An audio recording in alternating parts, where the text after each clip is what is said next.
গতকাল বিকেলে বাগানে ফুলে পানি দিচ্ছিলাম, হঠাৎ ছেলে এসে যা করল আর যা বলল। গতকাল বিকেল ৫টার দিকে বাগানে গেছি ফুলগাছে পানি দিতে। গোলাপ, বেলি, জুঁই গাছে একে একে পানি দিচ্ছিলাম। ছেলে অফিস থেকে ফিরে এসে সোজা বাগানে চলে এল। বলল, মা, আমিও সাহায্য করব। সে আরেকটা পানির পাত্র নিয়ে এল। আমরা দুজনে মিলে সব গাছে পানি দিলাম। কাজ শেষে বাগানের বেঞ্চে বসলাম। সন্ধ্যার হাওয়া আসছে। ফুলের গন্ধে চারদিক মাতাল। মা, এই বাগানটা কত সুন্দর, সে বলল। আমি হাসলাম, তোর বাবা এই বাগান করেছিল? তার মুখ গম্ভীর হয়ে গেল। সে বলল, বাবা চলে যাওয়ার পর তুমি একা এই বাগানের যত্ন নিয়েছ গু। আমি মাথা নাড়লাম। সে আমার হাত ধরে বলল, কিন্তু তুমি একা নও মা। আমি তো আছি কু। আমি বললাম, হ্যাঁ তুই আছিস। সে আমার হাত চেপে ধরে বলল, শুধু ছেলে হিসেবে নয় মা গু। আমি তার দিকে তাকালাম। সে বলল, আমি চাই তোমার সঙ্গী হতে, তোমার স্বামী হতে। একটা পাখি ডেকে উঠল। সে বলল, এই বাগানে আমি তোমাকে বিয়ের প্রস্তাব দিচ্ছি গু। তুই কি বলছিস? আমি ফিসফিস করে বললাম। সে উঠে আমার সামনে হাঁটু গেড়ে বসল। একটা গোলাপ ছিঁড়ে আমার হাতে দিয়ে বলল, মা, আমি তোমাকে ভালোবাসি। তুমি আমার স্ত্রী হবে। বিকেলের সূর্যের আলো তার মুখে পড়ছিল।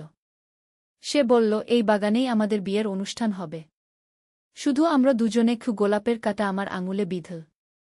সে আমার আঙুল থেকে কাঁটা বের করে দিয়ে বলল, আমি তোমাকে কোনো কষ্ট দেব না মা। আমি তোমাকে রানীর মতো রাখব। ফুলের গন্ধে আমার মাথা ঝিমঝিম করছিল। এই গল্পটি সম্পূর্ণ শুনলে আপনাদের পানি অটোমেটিক বের হয়ে যাবে, যত দ্রুত সম্ভব হাতের কাছে টিস্যু নিয়ে বসে পড়ো। বিছানার চাদর যেন নষ্ট না হয় সেটা সম্পূর্ণ খেয়াল রাখার অনুরোধ জানিয়ে গল্পটি এখন শুরু করব।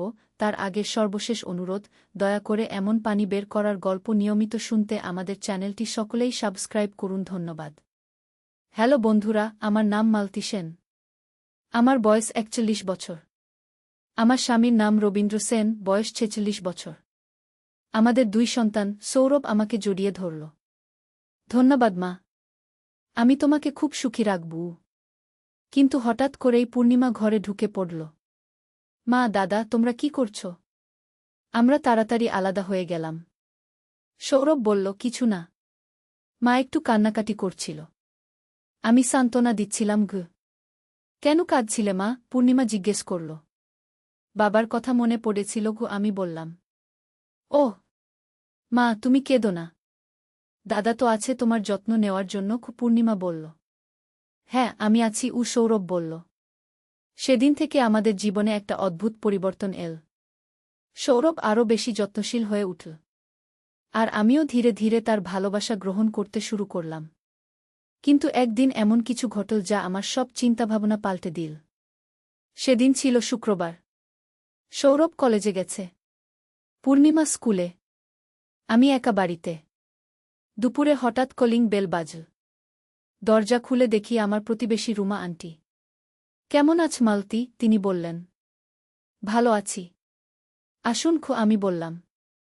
তিনি ঘরে এসে বসলেন। চা খেতে খেতে বললেন, মালতী, তোমার ছেলে সৌরভ কেমন আছে? ভালো আছে। আমি বললাম। শুনেছি সে তোমার খুব যত্ন নেয়। তিনি বললেন। হ্যাঁ, নেয়। আমি বললাম। কিন্তু মালতী। তিনি একটু থামলেন। তারপর বললেন, আমি একটা কথা বলবো। মনে রাখবে না আগে? কি কথা? আমি জিজ্ঞেস করলাম। সৌরভ কি তোমার সাথে একটু? মানে কি? তিনি ইতস্তত করলেন। কি বলতে চাইছেন? আমি বললাম। আমি দেখেছি সে তোমার সাথে অন্য রকম আচরণ করে। একজন ছেলের চেয়ে বেশি কিছু। তিনি বললেন। আমার মুখ শুকিয়ে গেল। আপনি কি বলতে চাইছেন? মালতী, আমি তোমার ভালোর জন্যই বলছি। সৌরভের আচরণ কেমন যেন অস্বাভাবিক লাগছে। তিনি বললেন। অস্বাভাবিক মানে? আমি জিজ্ঞেস করলাম। সে তোমাকে যেভাবে দেখে, যেভাবে তোমার যত্ন নেয়, এটা একজন ছেলের পক্ষে স্বাভাবিক নয়। তিনি বললেন। আমি চুপ করে রইলাম। রুমা আন্টি আরও বললেন, মালতী, তুমি সাবধান থেকো। কখনো কখনো ছেলেরা মায়ের প্রতি অস্বাভাবিক আকর্ষণ অনুভব করে। এটা একটা মানসিক সমস্যা। আপনি কি বলছেন? আমি অবাক হয়ে বললাম। আমি শুনেছি এরকম হয়। বিশেষ করে বাবা মারা গেলে ছেলেরা মায়ের প্রতি নির্ভরশীল হয়ে পড়ে। আর এই নির্ভরশীলতা কখনো কখনো ভুল পথে চলে যায়। তিনি বললেন। আমি কিছু বলতে পারছিলাম না। রুমা আন্টি চলে যাওয়ার পর আমি ভাবতে শুরু করলাম, তিনি কি ঠিক বলেছেন? সৌরভের আচরণ কি সত্যিই অস্বাভাবিক? আমি কি ভুল করছি? সন্ধেবেলা সৌরভ ফিরে এল। আমাকে দেখে বলল, মা তুমি চুপচাপ কেন? কিছু না ঘিয়ে আমি বললাম। মা তুমি কি আমার উপর রাগ আছো? সে জিজ্ঞেস করল। না ঘিয়ে আমি বললাম। কিন্তু সৌরভ বুঝতে পারল আমার মন ভালো নেই। সে আমার কাছে এসে বসল। মা কি হয়েছে? আমাকে বলো, সে বলল। সৌরভ আমি একটু থামলাম। তারপর বললাম, আমাদের এই সম্পর্ক কি ঠিক? কেন? কি সমস্যা? সে জিজ্ঞেস করল। লোকে কি বলবে? আমি বললাম। কে কি বলেছে? সে গম্ভীর হয়ে জিজ্ঞেস করল। রুমা আন্টি আজ এসেছিল। তিনি বলেছেন তোর আচরণ অস্বাভাবিক। আমি বললাম। সৌরভের মুখ রাগে লাল হয়ে গেল। সে কি বলেছে?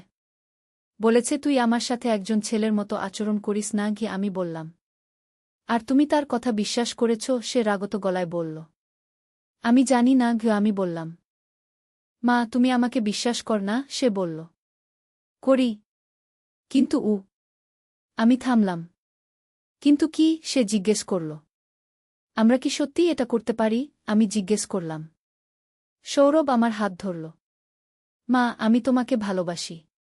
এটাই আসল। বাকি সব মিথ্যাগু। কিন্তু সমাজ আমি বলতে শুরু করলাম। সমাজ কি করবে? আমরা তো কাউকে বলছি না। সে বলল। আমি চুপ করে রইলাম। সৌরভ আরও বলল, মা তুমি কি আমাকে ভালোবাসো না? ভালোবাসি। আমি বললাম। তাহলে আর কিছু ভেব না। আমরা দুজনে খুশি থাকব। সে বলল। কিন্তু আমার মন শান্ত হচ্ছিল না। রুমা আন্টির কথাগুলো বারবার মনে আসছিল। রাতে খাওয়ার সময় পূর্ণিমা বলল, মা তুমি কেন এত চুপচাপ আছো? কিছু না আমি বললাম। মা তুমি কি অসুস্থ? সে জিজ্ঞেস করল। না ভালো আছি আমি বললাম। সৌরভ বলল, পূর্ণিমা মা একটু চিন্তিত। কিছুদিন পর ভালো হয়ে যাবে। রাতে ঘুমানোর সময় সৌরভ আমার ঘরে এল। মা আমি তোমার সাথে থাকব। না তুই তোর ঘরে যা। আমি বললাম। কেন? তুমি কি আমাকে চাও না? সে বলল। এটা ঠিক নয়। আমি বললাম। কেন ঠিক নয়? আমরা তো সিদ্ধান্ত নিয়েছি। সে বলল। আমি আর পারছি না সৌরভ। আমি বললাম। কেন? কি হয়েছে? সে জিজ্ঞেস করল। আমি ভয় পাচ্ছি। আমি বললাম। কিসের ভয়? সে বলল। লোকে জানতে পারলে কি হবে? আমি বললাম। কেউ জানতে পারবে না। সে বলল। কিন্তু রুমা আন্টি তো সন্দেহ করতে শুরু করেছে। আমি বললাম। তার সন্দেহ করার কিছু নেই। আমি সাবধান থাকব। সে বলল। না সৌরভ। আমি আর পারব না। আমি দৃঢ়ভাবে বললাম। সৌরভের মুখ বদলে গেল। তুমি কি আমাকে প্রত্যাখ্যান করছ? আমি থামলাম। তুমি আমাকে প্রত্যাখ্যান করলে আমি কি করব জানো? সে বলল। কি করবি? আমি জিজ্ঞেস করলাম। আমি সত্যিই আত্মহত্যা করব। এবার মিথ্যা নয়। সে বলল। আমি ভয় পেয়ে গেলাম। তুই এরকম কথা বলিস না। তাহলে তুমি আমাকে প্রত্যাখ্যান করো না? সে বলল। আমি কি করব বুঝতে পারছিলাম না। সৌরভ আরও কাছে এল। মা আমি তোমাকে ছাড়া বাঁচতে পারব না। সে বলল। সৌরভ আমি বলতে গিয়ে থামলাম। প্লিজ মা আমাকে একটা সুযোগ দাও। সে বলল। আমি অনেকক্ষণ চুপ করে থাকলাম। তারপর বললাম, ঠিক আছে সত্যি? সৌরভ খুশি হয়ে বলল। আমি মাথা নাড়লাম। সেদিন থেকে আমরা আরও গোপনীয়তার সাথে আমাদের সম্পর্ক চালিয়ে গেলাম। কিন্তু একদিন এমন কিছু ঘটল যা সব কিছু পাল্টে দিল। সেদিন ছিল রবিবার। আমরা তিনজনে বাজারে গিয়েছিলাম। বাজার থেকে ফেরার সময় রাস্তায় আমাদের পুরনো পারিবারিক ডাক্তার মিলেন সাহেবের সাথে দেখা হল। কেমন আছেন মালতী? তিনি বললেন। ভালো আছি ডাক্তার সাহেব। আমি বললাম। এ তো সৌরভ। কেমন আছিস? তিনি সৌরভের দিকে তাকিয়ে বললেন। ভালো আছি। সৌরভ বলল। আর এই যে পূর্ণিমা। কত বড় হয়েছে? ডাক্তার সাহেব বললেন। আমরা কিছুক্ষণ কথা বললাম। তারপর ডাক্তার সাহেব বললেন, মালতী আমি তোমাকে একটা কথা বলব। বলুন। আমি বললাম। সৌরভ তুই একটু দূরে যা। আমি তোর মার সাথে একটা কথা বলব, তিনি সৌরভকে বললেন। সৌরভ একটু দূরে গিয়ে পূর্ণিমার সাথে দাঁড়াল। ডাক্তার সাহেব আমার কাছে এসে বললেন, মালতী, সৌরভের ব্যাপারে আমি চিন্তিত গু। কেন? আমি জিজ্ঞেস করলাম। আমি লক্ষ্য করেছি সে তোমার প্রতি একটু বেশি আসক্ত। এটা স্বাভাবিক নয় কি? তিনি বললেন। আমার বুকের ভেতরে ধড়ফড় করতে শুরু করল। তুমি একবার তাকে আমার কাছে নিয়ে এসো। আমি পরীক্ষা করব, তিনি বললেন। কি পরীক্ষা? আমি জিজ্ঞেস করলাম। মানসিক অবস্থার পরীক্ষা। বাবা মারা যাওয়ার পর অনেক ছেলেই এরকম সমস্যায় পড়ে, তিনি বললেন। কি সমস্যা? আমি জিজ্ঞেস করলাম। অয়েডিপাস কমপ্লেক্স। এটা একটা মানসিক রোগ। এতে ছেলেরা মায়ের প্রতি রোমান্টিক অনুভূতি পোষণ করে, তিনি বললেন। আমার মাথা ঝিমঝিম করতে শুরু করল। মালতী, তুমি কি ঠিক আছো? ডাক্তার সাহেব জিজ্ঞেস করলেন। আমি ঠিক আছি, আমি বললাম। তুমি সৌরভকে নিয়ে আগামী সপ্তাহে আমার কাছে এসো। আমি তার চিকিৎসার ব্যবস্থা করব, তিনি বললেন। বাড়িতে ফিরে আমি ভাবতে শুরু করলাম। ডাক্তার সাহেব যা বলেছেন সেটা কি সত্যি? সৌরভের কি সত্যিই কোনো মানসিক সমস্যা আছে? আর আমি কি করেছি? আমি কি একটা অসুস্থ ছেলের সাথে ভুল কাজ করেছি? সেদিন রাতে সৌরভ আমার কাছে এল। মা, ডাক্তার সাহেব তোমাকে কি বলেছিল? কিছু না ঘে, আমি বললাম। মা, তুমি আমার কাছে সত্য কথা বলো, সে বলল। আমি কিছুক্ষণ চুপ করে থাকলাম। তারপর বললাম, সৌরভ, তুই কি আমাকে সত্যিই ভালোবাসিস? অবশ্যই। আমি তোমাকে খুব ভালোবাসি, সে বলল। কিন্তু এই ভালোবাসা কি ঠিক? আমি জিজ্ঞেস করলাম। কেন ঠিক নয়? সে বলল। ডাক্তার সাহেব বলেছেন এটা একটা মানসিক সমস্যা, আমি বললাম। সৌরভের মুখ রাগে লাল হয়ে গেল। তিনি কি বলেছেন? বলেছেন তোর অয়েডিপাস কমপ্লেক্স হয়েছে, আমি বললাম। এটা মিথ্যা, সৌরভ চিৎকার করে বলল। তিনি বলেছেন তোর চিকিৎসা প্রয়োজন, আমি বললাম। আমার কোনো চিকিৎসা প্রয়োজন নেই। আমি সুস্থ আছি, সে বলল। কিন্তু সৌরভ, আমি বলতে শুরু করলাম।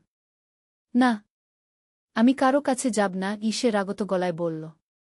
তুই যেতেই হবে, আমি দৃঢ়ভাবে বললাম। তুমি কি আমাকে পাগল বানাতে চাও? সে বলল। আমি তোর ভালো চাই, আমি বললাম। তাহলে আমাকে ডাক্তারের কাছে নিয়ে যেও না, সে বলল।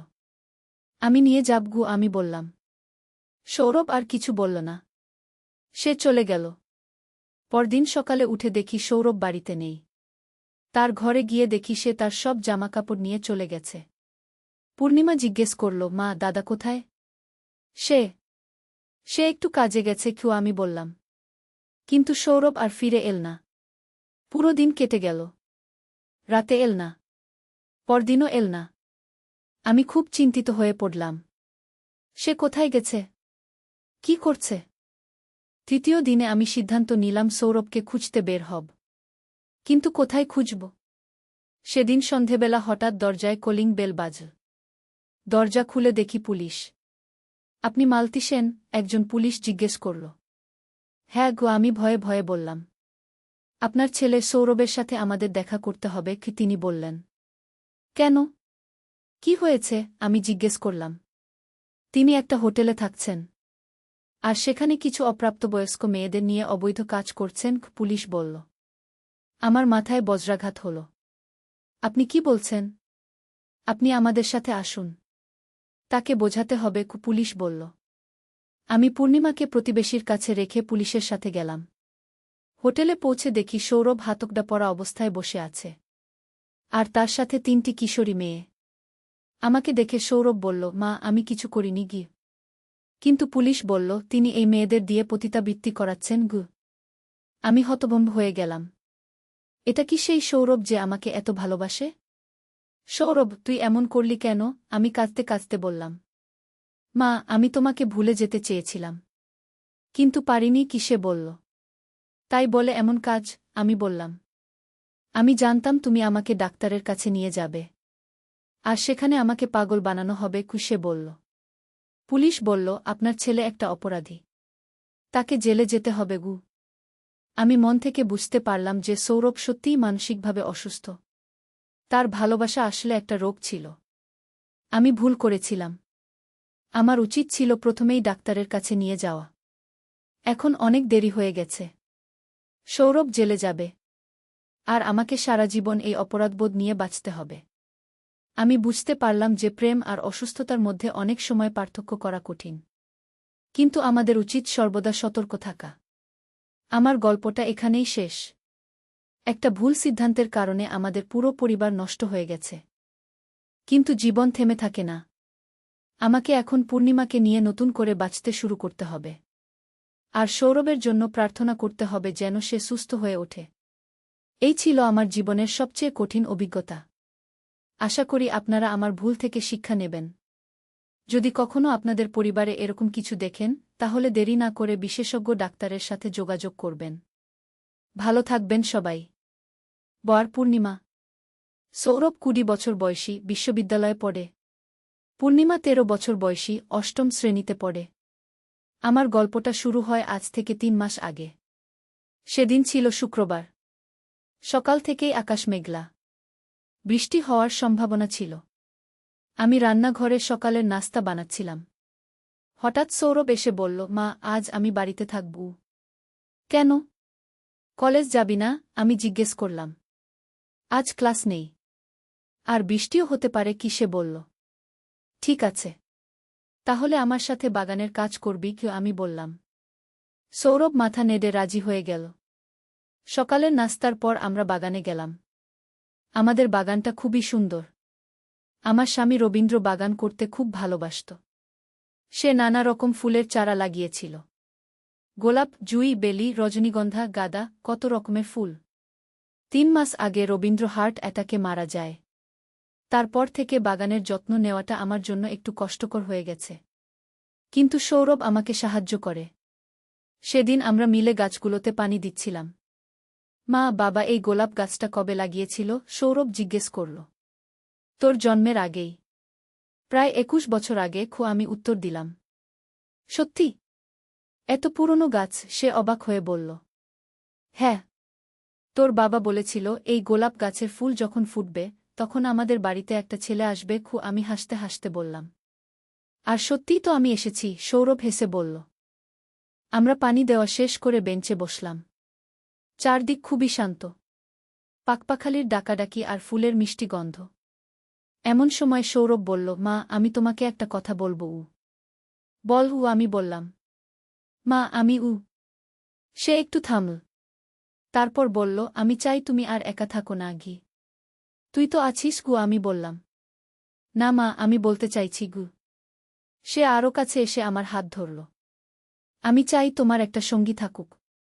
একজন স্বামী। আমি চমকে গেলাম। তুই কি বলছিস? মা, আমি জানি এটা অদ্ভুত লাগতে পারে। কিন্তু আমি চাই তুমি খুশি থাকো। তোমার একজন সঙ্গী থাকুক। সে গম্ভীর গলায় বলল। কিন্তু মা, আমি তোমাকে ভালোবাসি। তুমি আমার সব কিছু। আমি চাই না তুমি একা কষ্ট কর। সে বলল। এই সময় আকাশে হালকা বজ্রপাত হল। মনে হলো বৃষ্টি শুরু হয়ে যাবে। আমরা তাড়াতাড়ি বাড়িতে ঢুকে পড়লাম। ঘরে ঢুকে আমি ভাবতে শুরু করলাম। সৌরভ কি বোঝাতে চাইছিল? সে কি চায় আমি আবার বিয়ে করি? কিন্তু কার সাথে? আর আমার বয়সেও কেউ বিয়ে করবে কি না তা নিয়ে সন্দেহ ছিল। বিকেলে বৃষ্টি শুরু হল। আমি বসে বসে বৃষ্টি দেখছিলাম। সৌরভ এসে আমার পাশে বসল। মা, আজ সকালে যা বলেছিলাম সেটা নিয়ে ভাবছ? সে জিজ্ঞেস করল। আমি মাথা নাড়লাম।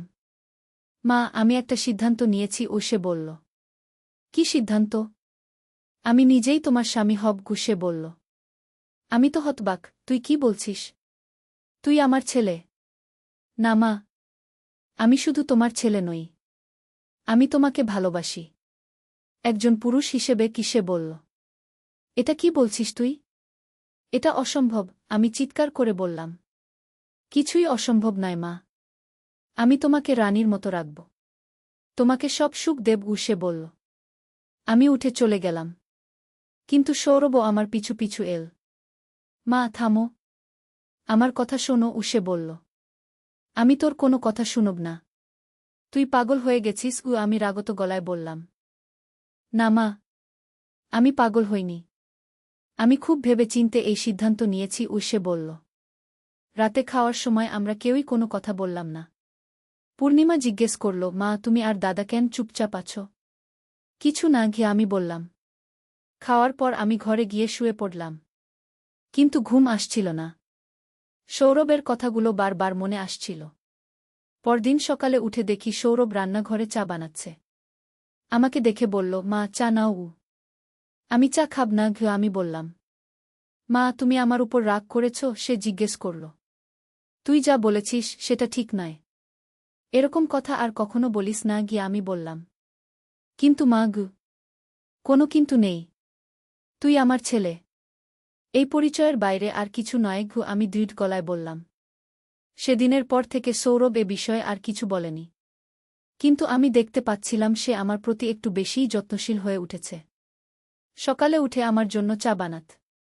রাতে ঘুমানোর আগে আমার পা টিপে দিত। প্রায় 1 সপ্তাহ পর শনিবার সকালে আমি বাগানে কাজ করছিলাম। সৌরভ এসে বলল, মা আমিও কাজ করব। না তুই পড়তে যা ঘ আমি বললাম। মা আজ ছুটির দিন। আর আমি তোমাকে একা কাজ করতে দেখলে ভালো লাগে না সে বলল। আমি কিছু বললাম না। সে এসে আমাকে সাহায্য করতে শুরু করল। কাজ করতে করতে সে বলল, মা তুমি কি আমাকে ক্ষমা করেছ? কিসের জন্য? আমি জিজ্ঞেস করলাম। আমি যা বলেছিলাম কি সে বলল। সেসব ভুলে যা। আর কখনো এরকম কথা বলিস না গিয়ে আমি বললাম। ঠিক আছে মা। আমি আর বলব না সে বলল। কিন্তু তার চোখে একটা অদ্ভুত ভাব ছিল।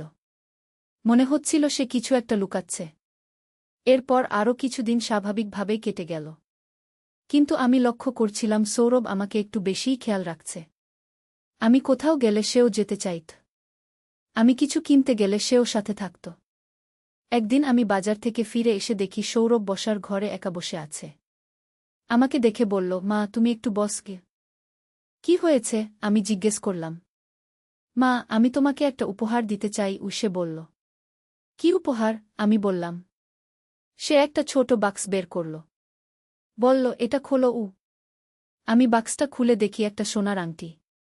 এটা কি? আমি জিজ্ঞেস করলাম। এটা বিয়ের আংটি। আমি তোমার জন্য কিনেছি সে বলল। আমি চমকে গেলাম। তুই আবার সেই কথা শুরু করেছিস? মা প্লিজ। আমার কথা শোনো সে বলল। না। আমি তোর কোনো কথা শুনব না গিয়ে আমি উঠে যেতে চাইলাম। কিন্তু সৌরভ আমার হাত ধরে ফেল। মা তুমি যদি আমাকে বিয়ে না কর তাহলে আমি আত্মহত্যা করব। আমি হতবাক হয়ে গেলাম। তুই কি বলছিস? হ্যাঁ মা। তুমি ছাড়া আমি বাঁচতে পারব না সে বলল। তুই পাগল হয়ে গেছিস আমি বললাম। না মা। আমি পাগল হইনি। আমি তোমাকে ভালোবাসি। তুমি যদি আমাকে প্রত্যাখ্যান কর তাহলে আমি আর বাঁচব না সে বলল। আমি কি করব বুঝতে পারছিলাম না। এদিকে পূর্ণিমা স্কুল থেকে ফিরে এসেছে। সে আমাদের দেখে জিজ্ঞেস করল, কি হয়েছে? কিছু না গিয়ে আমি বললাম। রাতে খাওয়ার সময় সৌরভ আর স্বাভাবিক হয়ে গেল। কিন্তু আমি দেখতে পাচ্ছিলাম তার চোখে একটা অদ্ভুত ভাব। খাওয়ার পর আমি রান্নাঘরে থালা বাসন ধুচ্ছিলাম। সৌরভ এসে বলল, মা আমি থালা ধুয়ে দিচ্ছি গু। না দরকার নেই গিয়ে আমি বললাম। মা আমাকে তোমার সেবা করতে দাও সে বলল। তুই পড়তে যা গে আমি বললাম। কিন্তু সে চলে গেল না। আমার পাশেই দাঁড়িয়ে থাকল। আমি কাজ শেষ করে ঘরে যেতে চাইলে সে আমার হাত ধরল। মা আমি যা বলেছি সেটা নিয়ে ভাবো সে বলল। আমি কিছু ভাবব না। তুই এসব পাগলামি ছাড় আমি বললাম। মা এটা পাগলামি নয়। এটা ভালোবাসা সে বলল। আমি তার হাত ছাড়িয়ে চলে গেলাম। রাতে শুতে গিয়ে আমি ভাবতে শুরু করলাম। সৌরভ কেন এরকম হয়ে গেছে? তার মানসিক কোনো সমস্যা হয়েছে কি না? আমার কি করা উচিত? পরদিন রবিবার। সকালে উঠে দেখি সৌরভ রান্নাঘরে নাস্তা বানাচ্ছে। আমাকে দেখে বলল, মা আমি তোমার জন্য বিশেষ নাস্তা বানিয়েছি। কি বানিয়েছিস? আমি জিজ্ঞেস করলাম। তোমার প্রিয় পরোটা আর আলুর তরকারি সে বলল। সত্যি সত্যি খুব সুন্দর করে নাস্তা বানিয়েছে। আমি খেতে বসলাম। খেতে খেতে সে বলল, মা স্বাদ কেমন? ভালো আমি বললাম।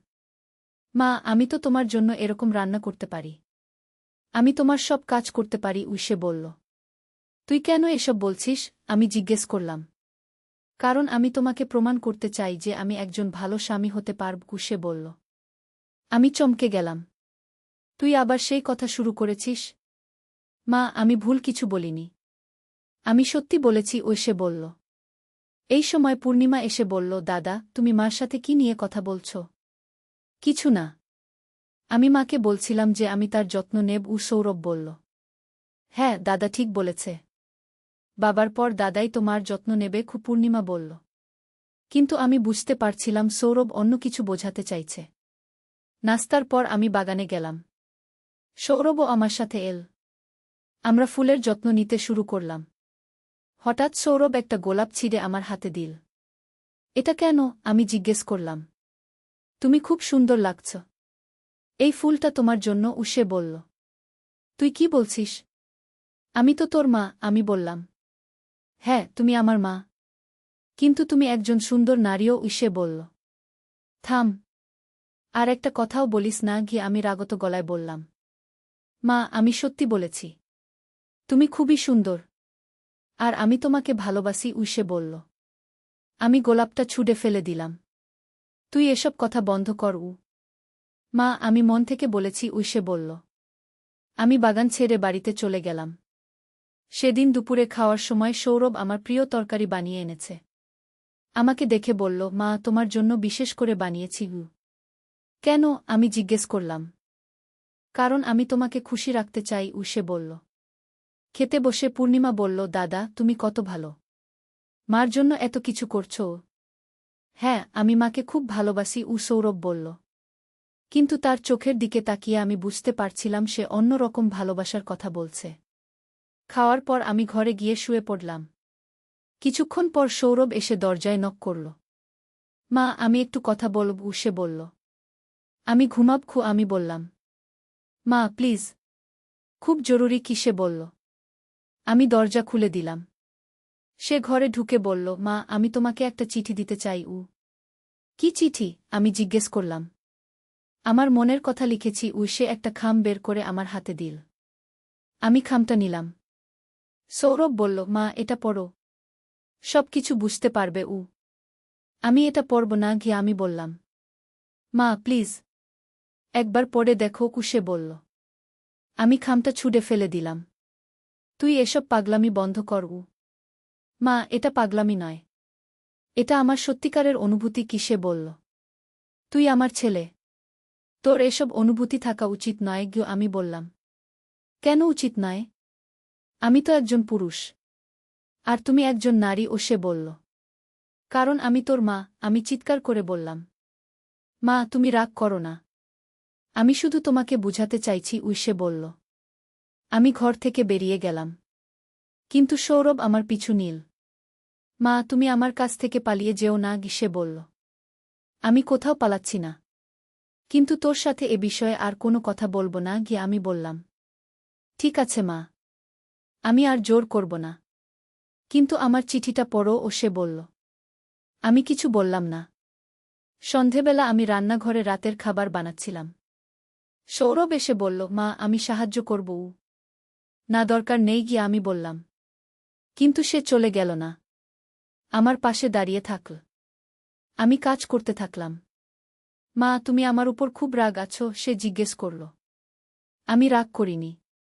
কিন্তু তুই যা বলছিস সেটা ভুল। আমি বললাম। কেন ভুল? আমি তো তোমাকে ভালোবাসি। সে বলল। এভাবে ভালোবাসা ভুল? আমি বললাম। কিন্তু প্রেম তো কোনো নিয়ম মানে না। সে বলল। এটা প্রেম নয়। এটা অসুস্থতা। আমি বললাম। না মা, আমি অসুস্থ নই। আমি খুব ভালো আছি। সে বলল। রাতে খাওয়ার সময় পূর্ণিমা বলল, মা, তুমি আজ খুব চুপচাপ আছো। কিছু না। একটু মাথাব্যথা। আমি বললাম। দাদা, মার মাথাব্যথার জন্য ওষুধ আনো। পূর্ণিমা বলল। হ্যাঁ, আমি আনব। সৌরভ বলল। খাওয়ার পর সৌরভ সত্যিই ওষুধ নিয়ে এল। মা, এই ওষুধ খাও। দরকার নেই। আমি বললাম। মা, প্লিজ খাও। আমি তোমাকে কষ্টে দেখতে পারি না। সে বলল। আমি ওষুধ খেলাম। সৌরভ বলল, এখন ভালো ঘুম হবে। রাতে শোবার আগে আমি দেখলাম চিঠির খামটা আমার বিছানার পাশে রাখা আছে। নিশ্চয়ই সৌরভ রেখে গেছে। আমি প্রথমে চিঠিটা না পড়ার সিদ্ধান্ত নিলাম। কিন্তু কৌতূহল সামলাতে পারলাম না। শেষে খাম খুলে পড়তে শুরু করলাম। চিঠিতে লেখা, প্রিয় মা, আমি জানি তুমি আমার এই চিঠি পড়তে চাও না।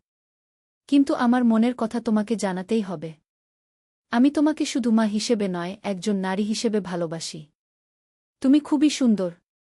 তোমার চোখ দুটো, তোমার হাসি, সব কিছুই আমার খুব ভালো লাগে।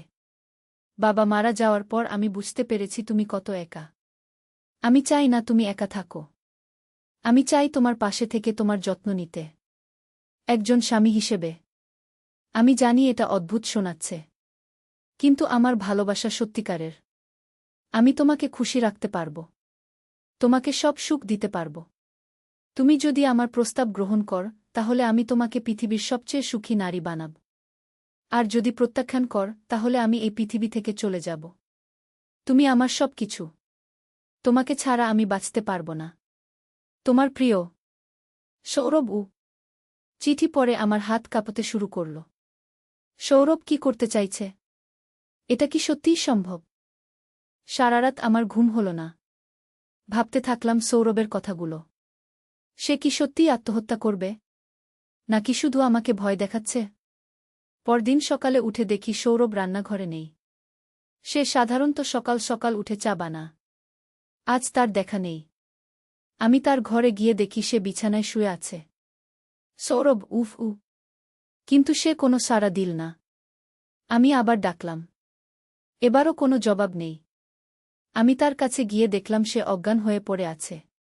তার পাশে একটা খালি ওষুধের বোতল। সৌরভ, সৌরভ, আমি চিৎকার করে উঠলাম। পূর্ণিমা ছুটে এল। মা, কি হয়েছে? তাড়াতাড়ি ডাক্তার ডাকো। সৌরভ অজ্ঞান হয়ে গেছে আমি বললাম। আমরা তাড়াতাড়ি সৌরভকে হাসপাতালে নিয়ে গেলাম। ডাক্তার পরীক্ষা করে বললেন, এ ছেলে ঘুমের ওষুধ বেশি খেয়েছে। তবে বিপজ্জনক কিছু নয়। শীঘ্রই জ্ঞান ফিরবে। কয়েক ঘণ্টা পর সৌরভের জ্ঞান ফিরল। আমাকে দেখে বলল, মা, তুমি এসেছ? হ্যাঁ, এসেছি। তুই কেন এমন করলি? আমি কাঁদতে কাঁদতে বললাম। আমি আর বাঁচতে পারছিলাম না মা। তুমি আমাকে প্রত্যাখ্যান করেছ, সে বলল। তুই পাগল। আমি কোনো প্রত্যাখ্যান করিনি আমি বললাম। তুমি আমার চিঠির কোনো জবাব দাওনি সে বলল। আমি চিঠি পড়েছি আমি বললাম। তাহলে তোমার সিদ্ধান্ত কি? সে জিজ্ঞেস করল। আমি কি বলব বুঝতে পারছিলাম না। এদিকে পূর্ণিমা আমাদের কথা শুনছে। আমরা বাড়িতে গিয়ে কথা বলব আমি বললাম। হাসপাতাল থেকে ফিরে আমি সৌরভকে তার ঘরে শুইয়ে দিলাম। পূর্ণিমা জিজ্ঞেস করল, মা, দাদা কেন ওষুধ খেয়েছিল? তোর দাদার মন খারাপ ছিল আমি বললাম। কেন? সে জিজ্ঞেস করল। বাবার কথা মনে পড়ায় আমি বললাম। সন্ধেবেলা সৌরভ আমার ঘরে এল। মা, আমি তোমার সাথে কথা বলব। কি কথা? আমি জিজ্ঞেস করলাম। তুমি আমার প্রস্তাব নিয়ে ভেবেছ? সে বলল। সৌরভ, তুই কেন নিজেকে মেরে ফেলতে চাইলি? আমি জিজ্ঞেস করলাম। কারণ তুমি ছাড়া আমার বাঁচার কোনো অর্থ নেই সে বলল। কিন্তু এটা তো ঠিক নয় আমি বললাম। কেন ঠিক নয়? আমি তোমাকে ভালোবাসি সে বলল। কিন্তু আমি তোর মা আমি বললাম। তুমি আমার মা, এটা ঠিক। কিন্তু তুমি একজন নারীও সে বলল। সৌরভ, এটা সম্ভব নয় আমি বললাম। কেন সম্ভব নয়? আমি তোমাকে সুখী করতে পারি সে বলল। লোকে কি বলবে? আমি জিজ্ঞেস করলাম। লোকে যা বলার বলুক। আমাদের খুশি থাকলেই হবে সে বলল। আমি চুপ করে রইলাম। সৌরভ আরও কাছে এসে বলল, মা, আমি তোমাকে কষ্ট দিতে চাই না। কিন্তু আমি আর তোমাকে ছাড়া থাকতে পারব না তুই আমাকে ছেড়ে কোথাও যাবি না আমি বললাম। তাহলে তুমি আমার প্রস্তাব মেনে নাও সে বলল। আমি দীর্ঘক্ষণ চুপ করে থাকলাম। তারপর বললাম, আমি ভাবব। সত্যি? তুমি সত্যি ভাববে? সৌরভ খুশি হয়ে বলল। আমি মাথা নাড়লাম। ধন্যবাদ মা। আমি জানতাম তুমি আমাকে হতাশ করবে না সে বলল। সেদিন রাতে আমি সারারাত জেগে ভাবলাম। সৌরভের কথাগুলো মনে হচ্ছিল। সে কি সত্যিই আমাকে ভালোবাসে, নাকি শুধু বিভ্রান্তিতে পড়েছে? কিন্তু হঠাৎ করে একটা কথা মনে পড়ল। গতকাল হাসপাতালে ডাক্তার কি বলেছিলেন? এ ছেলে ঘুমের ওষুধ বেশি খেয়েছে কিন্তু সৌরভ তো আমাকে বলেছিল সে আত্মহত্যার চেষ্টা করেছে। তাহলে কি সৌরভ আমাকে মিথ্যা বলেছে? সে কি আমাকে ভয় দেখানোর জন্য এমন করেছে? আমি আরও গভীরভাবে ভাবতে শুরু করলাম। সৌরভ কবে থেকে আমার প্রতি এরকম আচরণ শুরু করেছে? তার বাবা মারা যাওয়ার পর থেকে। তার মানে এটা কি শোকের কারণে হয়েছে? নাকি সৌরভ আমাকে নিয়ে কোনো পরিকল্পনা করেছে?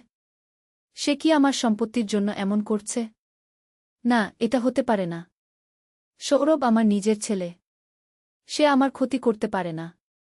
কিন্তু তাহলে সে কেন এমন অদ্ভুত আচরণ করছে? সকালে উঠে আমি সৌরভের ঘরে গেলাম। সে বিছানায় শুয়েছিল।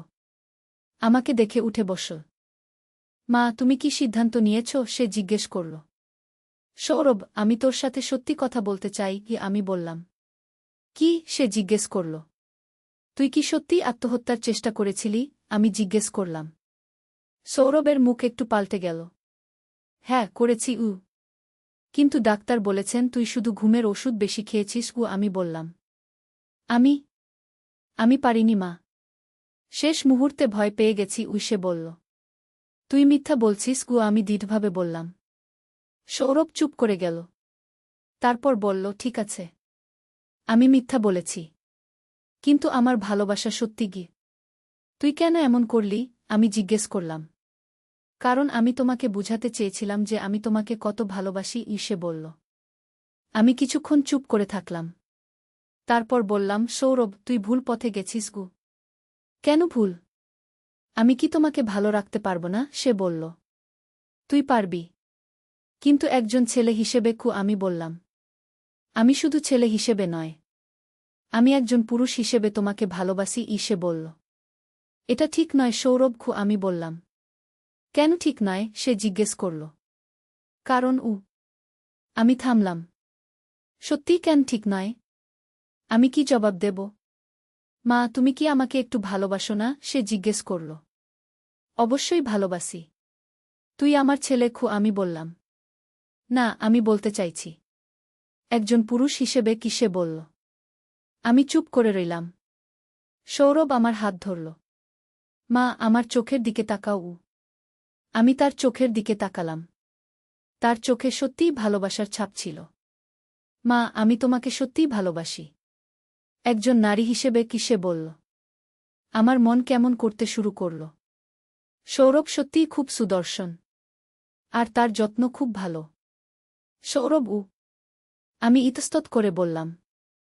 হ্যাঁ মা, সে বলল। আমি আমি জানি না। আমি বললাম। মা, তুমি আমাকে একটা সুযোগ দাও। আমি তোমাকে প্রমাণ করে দেখাব। সে বলল। কি প্রমাণ? আমি জিজ্ঞেস করলাম। আমি যে তোমাকে একজন ভালো স্বামীর মতো যত্ন নিতে পারি। সে বলল। আমি কিছুক্ষণ ভাবলাম। তারপর বললাম, ঠিক আছে সত্যি? তুমি আমাকে সুযোগ দেবে? সৌরভ খুশি হয়ে বলল। হ্যাঁ, কিন্তু শর্ত আছে। আমি বললাম। কি শর্ত? সে জিজ্ঞেস করল। পূর্ণিমার সামনে এসব কথা বলা যাবে না। সে এখনো ছোটই। আমি বললাম। ঠিক আছে, আমি সাবধান থাকব। সে বলল। আর একটা শর্তও। আমি বললাম। কি? সে জিজ্ঞেস করল। আমি যদি মনে করি এটা ঠিক নয়, তাহলে তুই এসব বন্ধ করে দেবি কি? আমি বললাম। ঠিক আছে, তবে আমি তোমাকে নিরাশ করব না। সে বলল।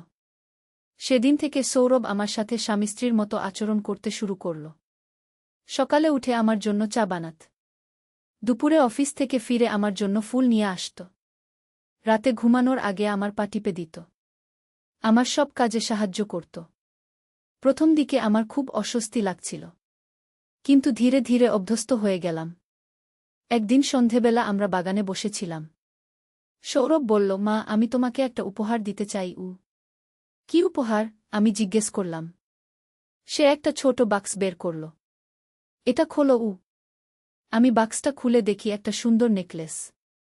এটা তোমার জন্য। সে বলল। এত দামি জিনিস কেন কিনলি? আমি বললাম। তুমি আমার স্ত্রী, তোমার জন্য দামি জিনিস কেনা আমার কর্তব্য। সে বলল। আমি তোর স্ত্রী নই। আমি বললাম। তুমি হবে খুব শীঘ্রই। সে হেসে বলল। তুই কি বলছিস? আমি জিজ্ঞেস করলাম। আমি আগামী মাসে আমাদের বিয়ে দেওয়ার ব্যবস্থা করব। সে বলল। আমি চমকে গেলাম। বিয়ে? হ্যাঁ, একটা সুন্দর বিয়ে কি সে বলল। কিন্তু এটা কি সম্ভব? আমি জিজ্ঞেস করলাম। সব কিছুই সম্ভব। আমি ব্যবস্থা করব, সে বলল। সেদিন রাতে আমি ভাবতে থাকলাম, সৌরভ কি সত্যিই আমাকে বিয়ে করতে চায়? আর আমি কি পারব? পরদিন সকালে সৌরভ আমার কাছে এসে বলল, মা, আমি একটা পরিকল্পনা করেছি। কি পরিকল্পনা? আমি জিজ্ঞেস করলাম। আগামী মাসে পূর্ণিমাকে তার নানির বাড়ি পাঠিয়ে দেব।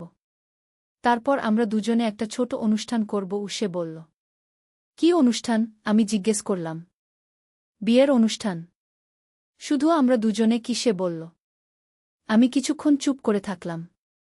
তারপর বললাম, এটা ঠিক হবে? অবশ্যই হবে। আমরা তো কারো ক্ষতি করছি না, সে বলল। কিন্তু লোকে কি বলবে? আমি জিজ্ঞেস করলাম। আমরা কাউকে বলবো না। এটা আমাদের গোপন বিয়ে হবে, কি সে বলল। আমি আরও কিছুক্ষণ ভাবলাম। তারপর বললাম, ঠিক আছে গি। সত্যি? তুমি রাজি? সৌরভ খুশি হয়ে বলল। আমি মাথা নাড়লাম। সৌর নূরের আলো। একটি ইসলামিক গল্প। প্রথম অধ্যায়, যাত্রা শুরু। ঢাকার পুরান শহরের একটি ছোট গলিতে বাস করত হাফেজ আব্দুর রহমান। তিনি একজন গরিব মানুষ ছিলেন, কিন্তু তার হৃদয় ছিল সোনার চেয়েও মূল্যবান। প্রতিদিন ফজরের আজানের সাথে সাথে তিনি উঠে পড়তেন এবং মসজিদে যেতেন। তার ছোট্ট দোকানটি চালিয়ে পরিবারের ভরণপোষণ করতেন। আব্দুর রহমানের একটি সন্তান ছিল, নূর নামের এক কন্যা। নূর মাত্র 5 বছর বয়সী, কিন্তু তার জ্ঞান এবং বুদ্ধিমত্তা ছিল অসাধারণ। সে কুরআন শরীফ হিফজ করেছিল এবং ইসলামের বিভিন্ন বিষয়ে গভীর জ্ঞান রাখত। গ্রামের মানুষেরা তাকে নূর নামে ডাকত কারণ তার চরিত্র ছিল আলোর মতো পবিত্র এবং উজ্জ্বল। একদিন সকালে আব্দুর রহমান তার দোকানে বসেছিলেন। হঠাৎ করে একজন বয়স্ক লোক এসে হাজির হলেন। তার পোশাক ছিল সাদা, চেহারায় ছিল নূরের আভা। তিনি বললেন, আসসালামু আলাইকুম ভাই। আমি দূর থেকে এসেছি। শুনেছি এই এলাকায় একটি মেয়ে আছে যার নাম নূর, যে খুবই জ্ঞানী এবং ধার্মিক। আব্দুর রহমান বিনয়ের সাথে জবাব দিলেন, ওয়ালাইকুম আসসালাম। জি হ্যাঁ, নূর আমার মেয়ে। কিন্তু আপনি কে? কেন তার খোঁজ নিচ্ছেন? বয়স্ক ব্যক্তি মৃদু হেসে বললেন, আমার নাম ইব্রাহিম। আমি একজন পীর সাহেব। আমি সারা দেশ ঘুরে বেড়াই এবং জ্ঞানী ও ধার্মিক মানুষদের সাথে সাক্ষাৎ করি। আমি শুনেছি আপনার মেয়ে নূর অসাধারণ জ্ঞানের অধিকারী। দ্বিতীয় অধ্যায়, পরীক্ষার শুরু। পীর ইব্রাহিম সাহেব নূরের সাথে দেখা করতে চাইলেন। আব্দুর রহমান তার মেয়েকে ডাকলেন। নূর এসে সালাম দিল এবং পীর সাহেবের পায়ে হাত দিয়ে সম্মান প্রদর্শন করল। পীর সাহেব নূরকে দেখে মুগ্ধ হয়ে গেলেন। তার চেহারায় ছিল নম্রতা এবং বিনয়, চোখে ছিল জ্ঞানের আলো। তিনি বললেন, মা নূর, আমি তোমাকে কিছু প্রশ্ন করতে চাই। তুমি কি উত্তর দিতে পারবে?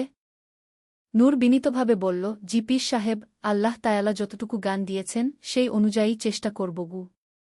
পীর সাহেব প্রথম প্রশ্ন করলেন, ইসলামের সবচেয়ে গুরুত্বপূর্ণ জিনিস কি? নূর চিন্তা করে বলল, পীর সাহেব, ইসলামের সবচেয়ে গুরুত্বপূর্ণ জিনিস হল তাওহীদ, অর্থাৎ আল্লাহর একত্বে বিশ্বাস। লা ইলাহা ইল্লাল্লাহু মুহাম্মাদুর রাসূলুল্লাহ, এই কালেমার মাধ্যমে আমরা ঘোষণা করি যে আল্লাহ ছাড়া কোনো উপাস্য নেই এবং মুহাম্মদ আল্লাহর রাসূল। পীর সাহেব সন্তুষ্ট হয়ে দ্বিতীয় প্রশ্ন করলেন, একজন মুমিনের কি কি গুণ থাকা উচিত? নূর উত্তর দিল, একজন মুমিনের মধ্যে থাকা উচিত সবর, ধৈর্য, শকর, কৃতজ্ঞতা, তাকওয়া, আল্লাহভীতি, রহমত, দয়া এবং ন্যায়বিচার। কুরআন শরীফে আল্লাহ তায়ালা বলেছেন, যারা ঈমান আনে এবং সৎকর্ম করে তাদের জন্য রয়েছে জান্নাত। পীর সাহেব আরও কয়েকটি কঠিন প্রশ্ন করলেন এবং নূর সবগুলোর সুন্দর উত্তর দিল। তিনি বুঝতে পারলেন যে এই মেয়েটি সত্যিই অসাধারণ জ্ঞানের অধিকারী। তৃতীয় অধ্যায়, বিশেষ দায়িত্ব। পরদিন সকালে পীর ইব্রাহিম সাহেব আবার এসে হাজির হলেন। তিনি আব্দুর রহমানকে বললেন, ভাই, আমার একটি বিশেষ অনুরোধ আছে। আমি নূরকে একটি গুরুত্বপূর্ণ কাজে নিয়ে যেতে চাই। আব্দুর রহমান চিন্তিত হয়ে বললেন, পীর সাহেব, কি ধরনের কাজ? নূর তো এখনও ছোটও। পীর সাহেব বিস্তারিত বললেন, দেখুন ভাই, এই দেশের উত্তরাঞ্চলে একটি গ্রাম আছে, শান্তিগ্রাম। সেই গ্রামের মানুষেরা ইসলাম সম্পর্কে অনেক ভুল ধারণা পোষণ করে। তারা বিভিন্ন কুসংস্কারে বিশ্বাস করে এবং সঠিক ইসলামিক শিক্ষা থেকে দূরে রয়েছে। আমি চাই নূর সেখানে গিয়ে মানুষদের সঠিক ইসলামিক শিক্ষা দেয়া। তার জ্ঞান এবং চরিত্রের মাধ্যমে সে মানুষদের হৃদয় স্পর্শ করতে পারবে। আব্দুর রহমান দ্বিধায় পড়ে গেলেন। একদিকে তার মেয়েকে দূরে পাঠাতে মন চাচ্ছিল না, অন্যদিকে এটি একটি মহৎ কাজ। তিনি নূরকে ডেকে সব কথা বললেন। নূর শুনে বলল, আব্বু, আমি যেতে চাই। যদি আমার জ্ঞান দিয়ে মানুষের উপকার করতে পারি, তাহলে এটি আল্লাহর পথে একটি জিহাদ হবে। রাসূল শাহ বলেছেন, যে ব্যক্তি কোনো গুরুত্বপূর্ণ জ্ঞান লুকিয়ে রাখে, তাকে আল্লাহ তায়ালা কিয়ামতের দিন আগুনের লাগাম পরাবেন। আব্দুর রহমান তার মেয়ের কথা শুনে গর্বিত হলেন। তিনি বুঝলেন যে নূর সত্যিই একটি বিশেষ আমানত। তিনি অনুমতি দিলেন। চতুর্থ অধ্যায়, শান্তিগ্রামের পথে। নূর এবং পীর ইব্রাহিম সাহেব শান্তিগ্রামের উদ্দেশ্যে রওয়ানা হলেন। পথে তারা অনেক গ্রাম পার হলেন। প্রতিটি জায়গায় নূর দেখল যে মানুষেরা বিভিন্ন সমস্যায় জর্জরিত, কেউ দারিদ্র্যে, কেউ রোগে, কেউ পারস্পরিক বিরোধে। একটি গ্রামে তারা রাত্রিযাপন করলেন। সেখানে দেখা হল আমিনা নামের এক বিধবা মহিলার সাথে। তার 3টি ছোট সন্তান এবং সে খুবই দরিদ্র। নূর তার অবস্থা দেখে মন খারাপ হয়ে গেল। নূর আমিনা আপাকে বলল, আপা, আপনার অবস্থা দেখে আমার মন খারাপ হয়ে গেছে। কিন্তু জানেন, আল্লাহ তায়ালা কুরআনে বলেছেন, যে আল্লাহর উপর ভরসা করে, আল্লাহ তার জন্য একটি পথ বের করে দেন এবং এমন জায়গা থেকে রিজিক দেন যার কথা সে কল্পনাও করতে পারে না। নূর আমিনা আপাকে বিভিন্ন দোয়া শিখিয়ে দিল এবং তাকে সাহস দিল। তার সাথে কথা বলে আমিনা আপার মনে নতুন শক্তি এসে গেল। পরদিন সকালে নূর এবং পীর সাহেব যাত্রা অব্যাহত রাখলেন। পথে পীর সাহেব নূরকে বললেন, মা নূর, তুমি খেয়াল কর, তোমার ছোট্ট একটা কথা কেমন আমিনা আপার মনে শান্তি এনে দিয়েছে। এটাই হল ইসলামের শক্তি। ইসলাম শুধু নামাজ রোজার মধ্যে সীমাবদ্ধ নয়, বরং এটি মানুষের পূর্ণাঙ্গ জীবন ব্যবস্থা। পঞ্চম অধ্যায়, শান্তিগ্রামে পৌঁছানো। 3 দিন পরে তারা শান্তিগ্রামে পৌঁছালেন। গ্রামটি পাহাড়ের পাদদেশে অবস্থিত, খুবই সুন্দর প্রাকৃতিক পরিবেশ। কিন্তু গ্রামে প্রবেশ করার পর তারা দেখলেন যে মানুষের মধ্যে অনেক সমস্যা রয়েছে। গ্রামের মানুষেরা তাদের সন্দেহের দৃষ্টিতে দেখল। তারা ভাবল এরা বাইরে থেকে এসেছে, হয়তো কোনো ফায়দা লোটার জন্য। গ্রামের মোড়ল করিম মিয়া এসে তাদের সাথে দেখা করলেন। তিনি জিজ্ঞেস করলেন, আপনারা কারা? এখানে কেন এসেছেন? পীর সাহেব বিনীতভাবে বললেন, ভাই, আমরা ইসলামিক শিক্ষা প্রচারের জন্য এসেছি। এই মেয়েটি নূর খুবই জ্ঞানী। সে আপনাদের কুরআন হাদিসের সঠিক শিক্ষা দিতে পারবে। করিম মিয়া একটু রাগান্বিত হয়ে বললেন, দেখুন, আমরা মুসলমান। আমাদের ধর্মকর্ম সম্পর্কে আমরা জানি। আমাদের কোনো বাইরের শিক্ষার দরকার নেই।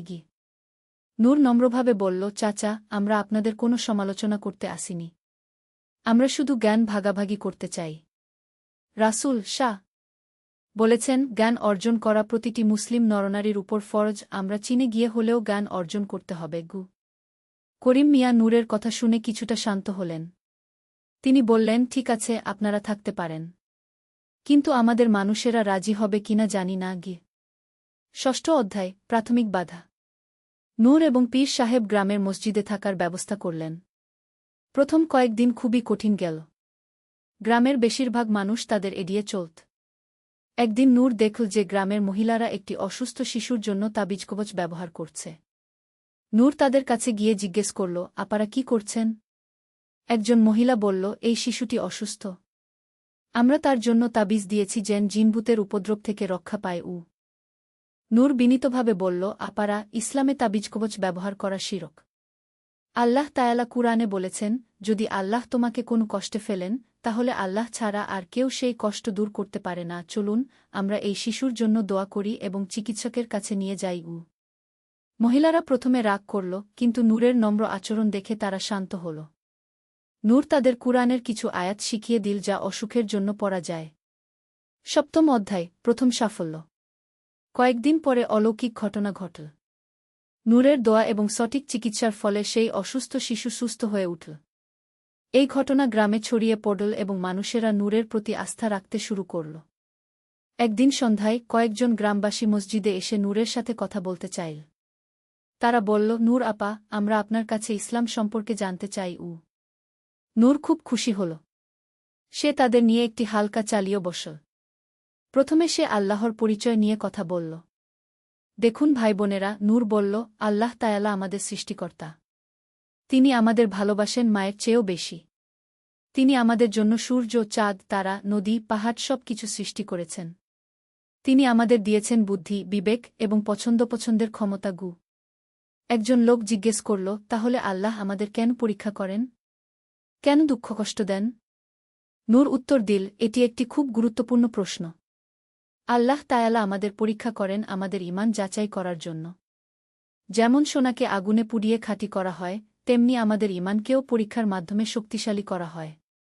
কুরআনে আল্লাহ বলেছেন, আর আমি অবশ্যই তোমাদেরকে পরীক্ষা করব কিছু ভয়, ক্ষুধা এবং জানমাল ও ফসলের ক্ষতির মাধ্যমে। কিন্তু সবরকারীদের সুসংবাদ দাও। অষ্টম অধ্যায়, গভীর শিক্ষা। দিন নূরের চারপাশে মানুষের ভিড় বাড়তে থাকল। সে প্রতিদিন মসজিদে বসে বিভিন্ন বিষয়ে আলোচনা করত। একদিন একজন যুবক এসে বলল, নূর আপা, আমার মনে একটা প্রশ্ন আছে। আমি মাঝে মাঝে খারাপ কাজের দিকে আকৃষ্ট হই। এটা কি পাপ? নূর বুঝতে পারল যে এটি একটি সূক্ষ্ম প্রশ্ন। সে বলল, দেখো ভাই, মানুষের মনে খারাপ চিন্তা আসা স্বাভাবিক। রাসূল শাহ বলেছেন, আল্লাহ আমার উম্মতের মনের খারাপ চিন্তা ক্ষমা করে দিয়েছেন, যতক্ষণ না তারা সেই কাজ করে বা মুখে বলে। গুরুত্বপূর্ণ বিষয় হল, খারাপ চিন্তা এলে সেটা থেকে আল্লাহের কাছে আশ্রয় চাওয়া এবং ভালো কাজে মনোযোগ দেওয়া।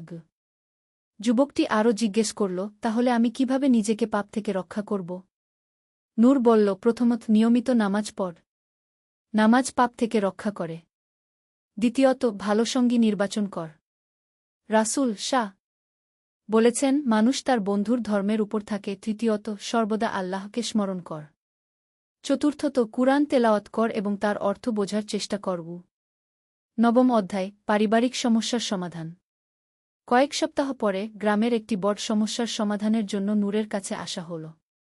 দুই ভাই, রশিদ এবং খালিদ, সম্পত্তি নিয়ে মারাত্মক বিরোধে জড়িয়ে পড়েছিল। তারা একে অপরের সাথে কথা বলা বন্ধ করে দিয়েছিল এবং বিষয়টি আদালত পর্যন্ত গড়াতে চলেছিল। গ্রামের লোকেরা নূরকে বলল, আপা, আপনি যদি এই দুই ভাইয়ের সমস্যার সমাধান করতে পারেন, তাহলে আমরা বুঝব যে আল্লাহ সত্যিই আপনার সাথে আছেন। নূর প্রথমে রশিদের সাথে আলাদা কথা বলল। রশিদ রাগে অগ্নিশর্মা হয়ে বলল, নূর আপা, খালিদ আমার সাথে খুবই অন্যায় করেছে। বাবার সম্পত্তিতে আমার ন্যায্য অধিকার সে দিচ্ছে না। নূর শান্তভাবে বলল, রশিদ ভাই, আপনার রাগ বুঝতে পারছি। কিন্তু জানেন, আল্লাহ তাআলা কুরআনে বলেছেন, যে ব্যক্তি তার রাগ সংযত রাখে, আল্লাহ তাকে ভালোবাসেন। আর রাসূল সাঃ বলেছেন, শক্তিশালী সে নয় যে অন্যকে কুস্তিতে হারায়, বরং শক্তিশালী সে যে রাগের সময় নিজেকে নিয়ন্ত্রণ করতে পারে। এরপর নূর খালিদের সাথে কথা বলল। খালিদও তার নিজের যুক্তি দিল। নূর ধৈর্যের সাথে দুই পক্ষের কথা শুনল। তারপর নূর একদিন দুই ভাইকে একসাথে ডাকল। সে বলল, রশিদ ভাই, খালিদ ভাই, আপনারা দুজনেই আমার কাছে এসেছেন। এটাই প্রমাণ করে যে আপনারা সমাধান চান। কিন্তু আপনারা কি জানেন, ভাই ভাইয়ের সম্পর্ক সম্পত্তির চেয়ে অনেক বেশি মূল্যবান? নূর কুরআনের একটি আয়াত তেলাওয়াত করল, মুমিনরা তো পরস্পর ভাই ভাই। সুতরাং তোমরা তোমাদের দুই ভাইয়ের মধ্যে সংশোধন করে দাও। তারপর সে বলল, আপনাদের বাবা কি চাইতেন যে তার মৃত্যুর পরে তার দুই প্রিয় সন্তান একে অপরের শত্রু হয়ে যাক? আপনাদের বাচ্চারা কি চাইবে যে তাদের চাচামামা তাদের পরিবার থেকে দূরে থাকুক? দুই ভাইয়ের চোখে পানি এসে গেল।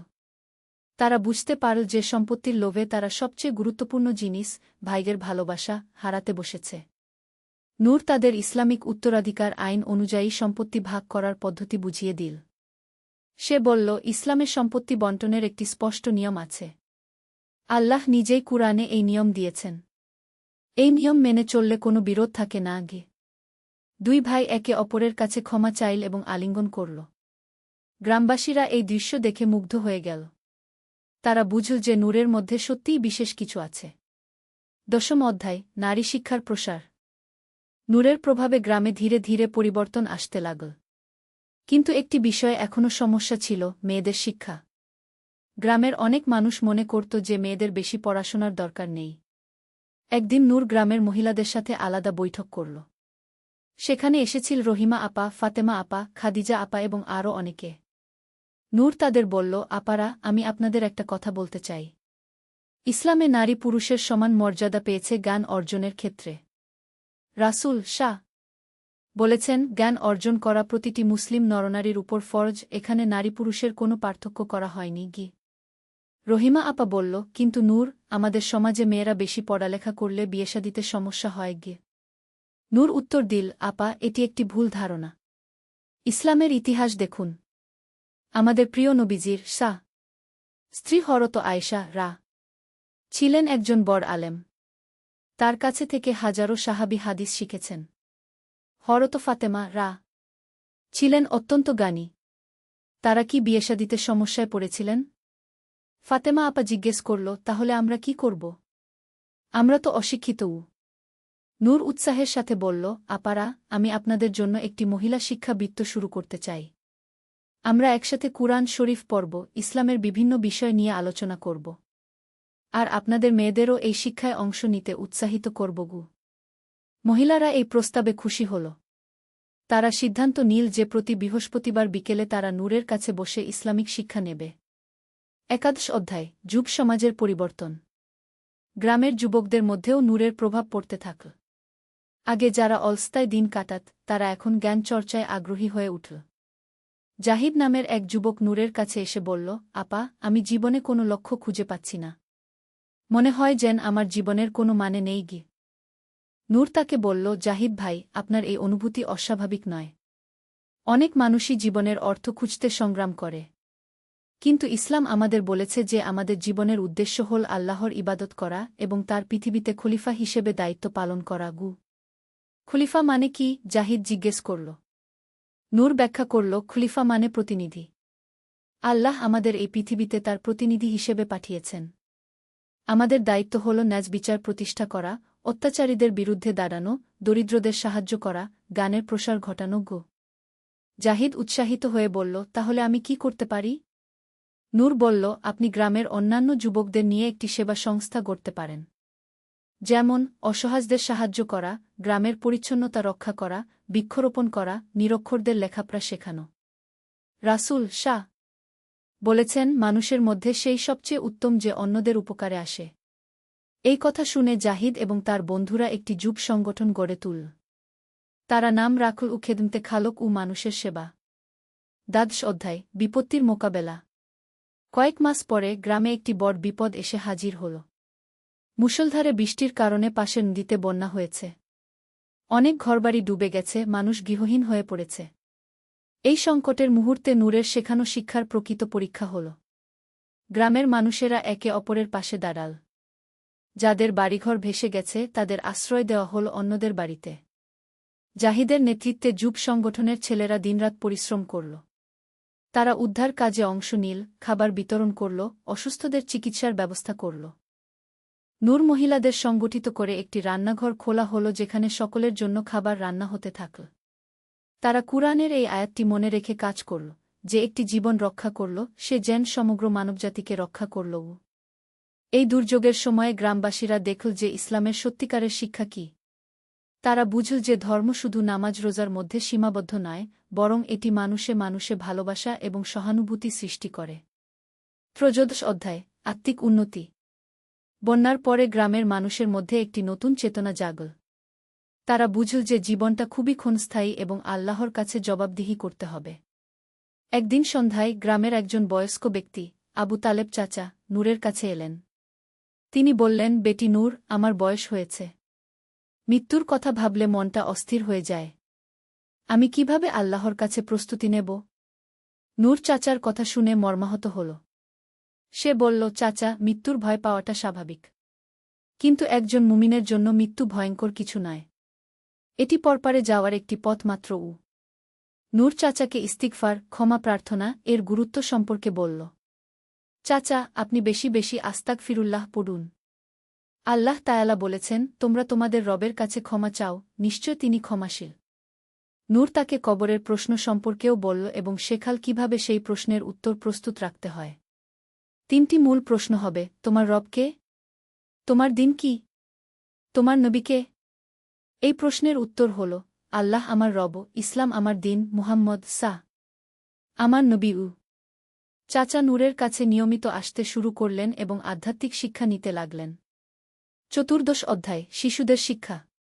নূর বুঝল যে গ্রামের সবচেয়ে গুরুত্বপূর্ণ সম্পদ হল শিশুরা। তাদের সঠিক শিক্ষা দিতে পারলে ভবিষ্যৎ প্রজন্ম ভালো হবে। সে গ্রামের শিশুদের জন্য একটি মক্তব ধর্মীয় প্রাথমিক বিদ্যালয় স্থাপন করল। সেখানে শিশুরা কুরআন শেখার পাশাপাশি সাধারণ শিক্ষাও পেতে থাকল। ছোট্ট আব্দুল্লাহ ৮ বছর বয়স একদিন জিজ্ঞেস করল, নূর আপা, আল্লাহকে তো দেখা যায় না, তাহলে আমি কিভাবে জানব যে তিনি আছেন? নূর হেসে বলল, আব্দুল্লাহ, তুমি বাতাস দেখতে পাও না আপা গু, কিন্তু বাতাস যে আছে সেটা তুমি অনুভব কর, তাই না?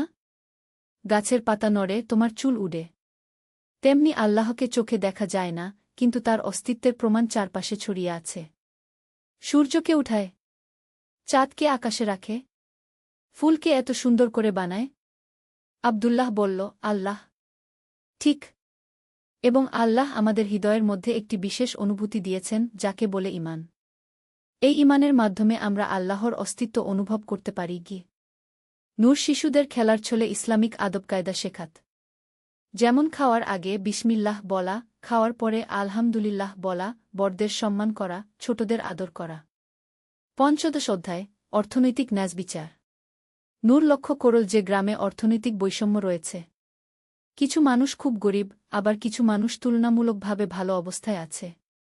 সে ইসলামের অর্থনৈতিক ব্যবস্থা সম্পর্কে মানুষদের শিক্ষা দিতে শুরু করল, বিশেষ করে জাকাতের গুরুত্ব সম্পর্কে। একদিন গ্রামের ধনী ব্যবসায়ী হাজী সাহেবের সাথে নূরের কথা হল। হাজী সাহেব বললেন, নূর আপা, আমি তো নামাজ রোজা করি, জাকাত দেওয়ার কি দরকার? নূর বলল, হাজী সাহেব, ইসলামের ৫টি স্তম্ভ আছে, কালেমা, নামাজ, রোজা, হজ এবং জাকাত। জাকাত ইসলামের একটি মূল ভিত্তি। এটি শুধু দান নয়, এটি গরিবের অধিকার। নূর কুরআনের আয়াত উদ্ধৃত করল, আর তাদের ধনসম্পদে অভাবগ্রস্ত ও বঞ্চিতদের অধিকার রয়েছে। জাকাত দেওয়ার ফায়দা কি? হাজী সাহেব জিজ্ঞেস করলেন। নূর বলল, প্রথমত, জাকাত আপনার সম্পদকে পবিত্র করে। দ্বিতীয়ত, এটি আপনার মনের কার্পণ্য দূর করে। তৃতীয়ত, এটি সমাজে ভারসাম্য আনে। চতুর্থত, আল্লাহ তায়ালা প্রতিদান হিসেবে আপনার সম্পদে বরকত দেন। হাজী সাহেব রাজি হয়ে গেলেন। তিনি নিয়মিত জাকাত দিতে শুরু করলেন। নূর আরও বল যে ইসলামে সুদ হারাম এবং এর বিকল্প হিসেবে মুদারাবা, মুশারাকা ইত্যাদি ইসলামিক ব্যাংকিং পদ্ধতি রয়েছে। ষোড়শ অধ্যায় পরিবেশ সংরক্ষণ। নূর দেখল যে গ্রামের পরিবেশ রক্ষার ব্যাপারে মানুষের সচেতনতা কম। নদীতে ময়লা আবর্জনা ফেলা হয়, গাছ কাটা হয় নির্বিচারে। একদিন জুমার খুতবায় নূর পরিবেশ সংরক্ষণ নিয়ে কথা বলল। সে বলল, ভাই ও বোনেরা, আল্লাহ তায়ালা আমাদের এই পৃথিবীর আমানতদার বানিয়েছেন। আমাদের দায়িত্ব হল এই পৃথিবীকে রক্ষা করা। নূর রাসূল শাহ এর একটি হাদিস উল্লেখ করল, যদি কিয়ামত এসে যায় আর তোমাদের কারো হাতে একটি চারাগাছ থাকে, তাহলে সে যেন সেটা রোপণ করে দেয়া। নূর বলল, এই হাদিস থেকে বোঝা যায় যে ইসলামে বৃক্ষরোপণ এবং পরিবেশ রক্ষা কতটা গুরুত্বপূর্ণ। তারপর থেকে গ্রামে একটি পরিবেশ সংরক্ষণ কমিটি গঠন হল।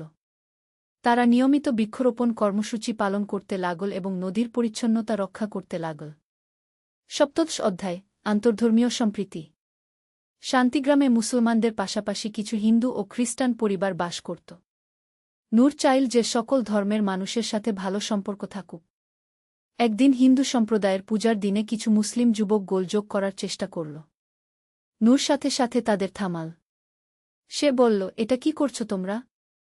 ইসলাম কি তোমাদের এই শিক্ষা দিয়েছে? যুবকরা বলল, কিন্তু আপা, ওরা তো কাফের। নূর গম্ভীরভাবে বলল, ইসলামে অন্য ধর্মের মানুষদের সাথে ভালো ব্যবহার করার কথা বলা হয়েছে। কুরআনে আছে, দিনের ব্যাপারে কোনো জবরদস্তি নেই, আরও আছে, তোমাদের ধর্ম তোমাদের, আমার ধর্ম আমার।